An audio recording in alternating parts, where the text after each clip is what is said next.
देखो वे गिर रहे हैं। नहीं, हम स्वर्ग से गिर रहे हैं। दानव पृथ्वी पर आ गिरे। भाइयों और बहनों, आज हम बाइबल के एक ऐसे विषय पर चर्चा करने जा रहे हैं जो अत्यंत गंभीर और आत्मिक जीवन के लिए महत्वपूर्ण है।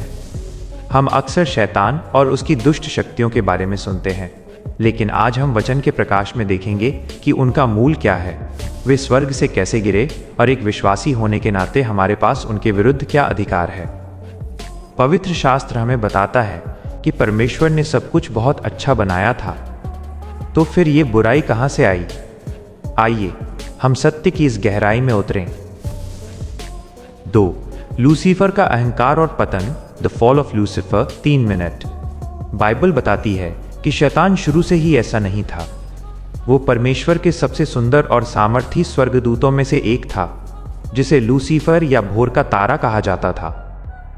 यहेजकेल 28:14-15 में लिखा है, तू छाने वाला अभिषिक्त करूब था। मैंने तुझे ऐसा ठहराया कि तू परमेश्वर के पवित्र पर्वत पर रहता था। जिस दिन से तू सृजा गया और जब तक तुझ में अधर्म न पाया गया, तब तक तू अपनी चाल चलन में निर्दोष रहा। लेकिन पतन का कारण क्या था? वो था अहंकार। उसने अपनी सुंदरता और पद पर गर्व किया और स्वयं को सृष्टिकर्ता के समान बनाने की ठानी। यशाया दोपहर के 2:12 के अनुसार उसने अपने मन में कहा, मैं स्वर्ग पर चढ़ूंगा, मैं अपने सिंहासन को परमेश्वर के तारागण से अधिक ऊंचा करूंगा, मैं परम प्रधान के तुल्य हो जाऊंगा। यहीं से पाप की उत्पत्ति हुई। जब उसने विद्रोह किया तो वो अकेला नहीं था, उसने स्वर्ग के 1/3 स्वर्गदूतों को भी अपने साथ भरमा लिया और वे सब परमेश्वर की उपस्थिति से निकाल दिए गए। 3. स्वर्ग में युद्ध और पृथ्वी पर निष्कासन। 3 मिनट। स्वर्ग में एक महान युद्ध छिड़ गया। प्रकाश और अंधकार के बीच का यह संघर्ष बाइबल के अंतिम अध्याय तक चलता है। प्रकाशित वाक्य 12:7-9 हमें उस दृश्य का वर्णन देता है। फिर स्वर्ग में लड़ाई हुई। मीकाएल और उसके स्वर्गदूत अजगर से लड़ने को निकले, और वो बड़ा अजगर अर्थात वही पुराना सांप जो इब्लीस और शैतान कहलाता है और सारे जगत का भरमाने वाला है, पृथ्वी पर गिरा दिया गया और उसके दूत उसके साथ गिरा दिए गए। जब ये स्वर्गदूत गिरे तो वे दुष्ट आत्माएं या दानव बन गए। उनका स्वभाव बदल गया। जहां पहले वे परमेश्वर की आराधना करते थे, अब वे उसकी सृष्टि मनुष्य को नष्ट करने में लग गए। उनका मुख्य उद्देश्य है चोरी करना, घात करना और नष्ट करना। यूहन्ना 10:10। 4. शैतान की रणनीति और मसीह का आगमन। 3 मिनट।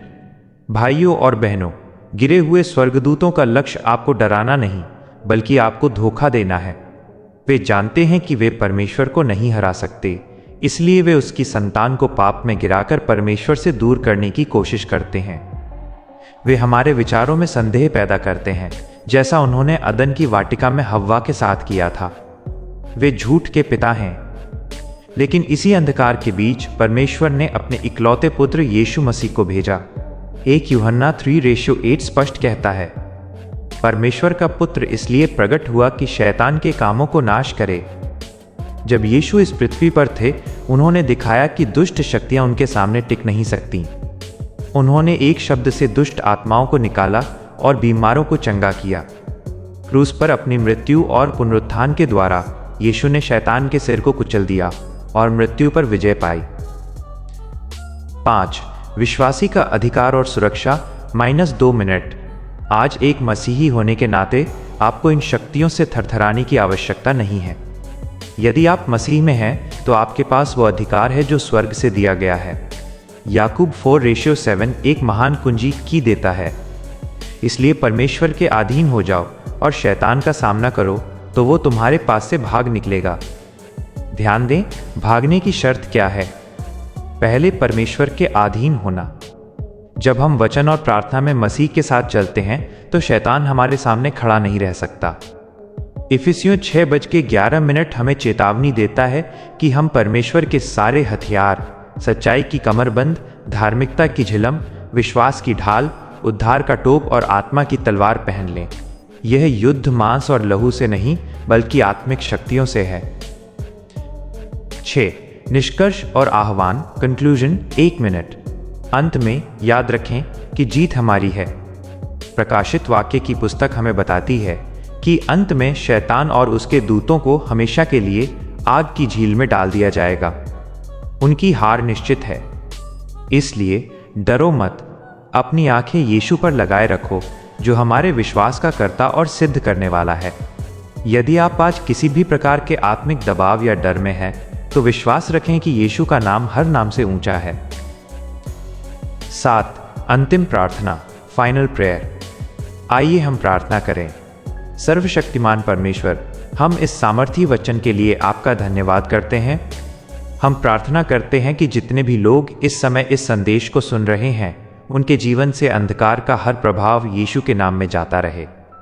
प्रभु, हमें वो आत्मिक विवेक दें कि हम शैतान की युक्तियों को पहचान सकें। हमें अपने लहू की सुरक्षा में रखें। हम घोषित करते हैं कि हम विजेता से भी बढ़कर हैं, क्योंकि आपने हमें जय दी है। हर बंधन टूटे और आपकी शांति हर हृदय में वास करे। यीशु मसीह के सामर्थी नाम में मांगते हैं, आमीन। 8. चैनल संदेश आउटरो। प्रिय मित्रों, यदि इस संदेश ने आपके आत्मिक जीवन को बल दिया है, तो कृपया इस वीडियो को लाइक करें ताकि ये और भी लोगों तक पहुंच सके। सत्य को फैलाने में हमारे सहभागी बने और इस वीडियो को अपने प्रियजनों के साथ शेयर करें। और यदि आप ऐसी ही बाइबल आधारित शिक्षाओं से जुड़े रहना चाहते हैं, तो हमारे चैनल को सब्सक्राइब करना न भूलें। परमेश्वर आप सभी को अपनी महिमा और सुरक्षा में बनाए रखे। जय मसीह की।